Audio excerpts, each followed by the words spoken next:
But first, run, hide, or fight. None of us think we could ever be caught in the crosshairs of an active shooter, but what if? It's always better to be safe than sorry. From mass shootings to prison breaks, do you know what to do when the gun is pointed at you? Well, joining me now with a lowdown on these active shooter scenarios is active shooting expert and former McKinney police officer chris-grollnek.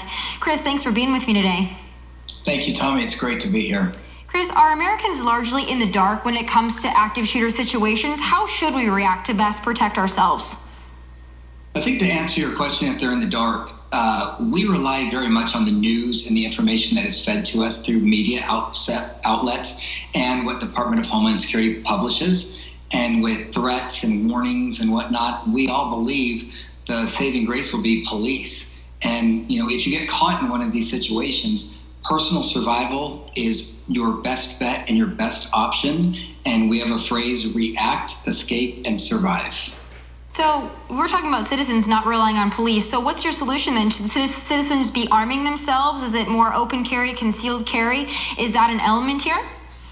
Sometimes. It depends how much training you have. You don't want to go out and buy a gun and then rise to the occasion. There are many data points out there that suggest from major university studies that people rely on, they'll just rise to the occasion if something goes wrong.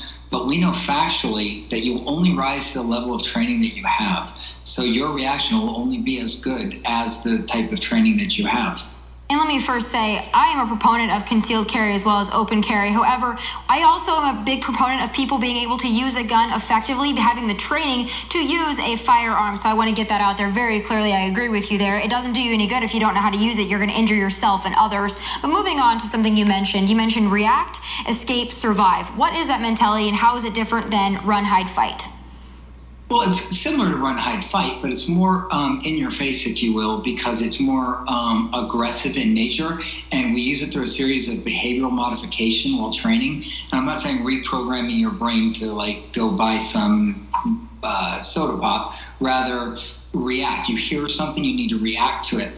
There's a paper I wrote called Fight, Flight, and the Forgotten F. We all know what fight and flight is. You're either going to fight or you're going to run. Well, there's another F called freeze. And what we try to mitigate is that freeze option. I'm one of the only people in America that's been involved in 2 active shooters domestically. Now, that's not something I'm really proud of, but it's something that gives me a unique perspective on the incident.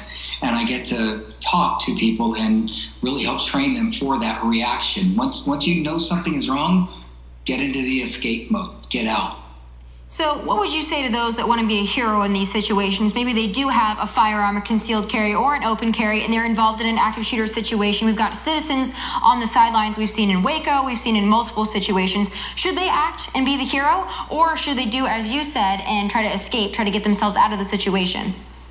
I think the situation is relatively universal to what's happening on the ground. So the first active shooter incident I was in was at the McKinney Police Department. I was a police officer. I was in that capacity, and I was responding that way. I was not involved in the shooting whatsoever. However, I was involved in the incident.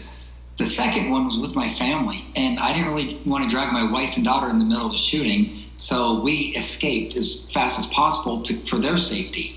So if you are in the incident and you have the opportunity and the means and the training, it would absolutely behoove you to stop the shooter. These incidents take place in under 7 minutes historically, and it takes law enforcement 17 minutes to arrive. So that means after the shooting is over, you have 10 minutes that you still have to mitigate.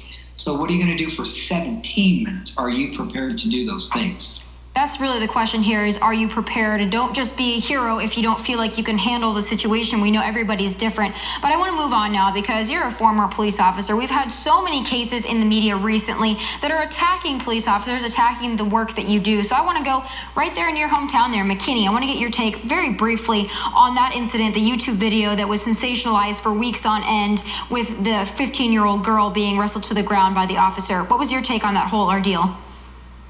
Well, first I would say I have no inside information, if you will, even though I'm retired from the city of McKinney. However, I just, in my professional opinion and as a field training officer, I think he got lost in the moment. I mean, it's happened to probably every police officer, and I don't agree with necessarily everything that happened. However, being lost in the moment kind of translates into making poor decisions sometimes. and you had so many other officers on the ground reacting appropriately, I think that would be the standard. And it was kind of obvious that someone maybe, lost their head or their wits about themselves.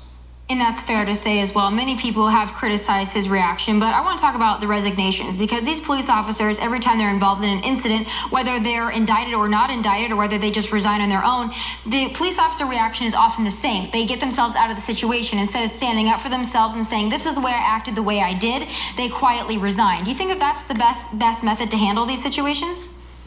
I think it's a case-by-case scenario. In this situation, like I said, I have no inside information.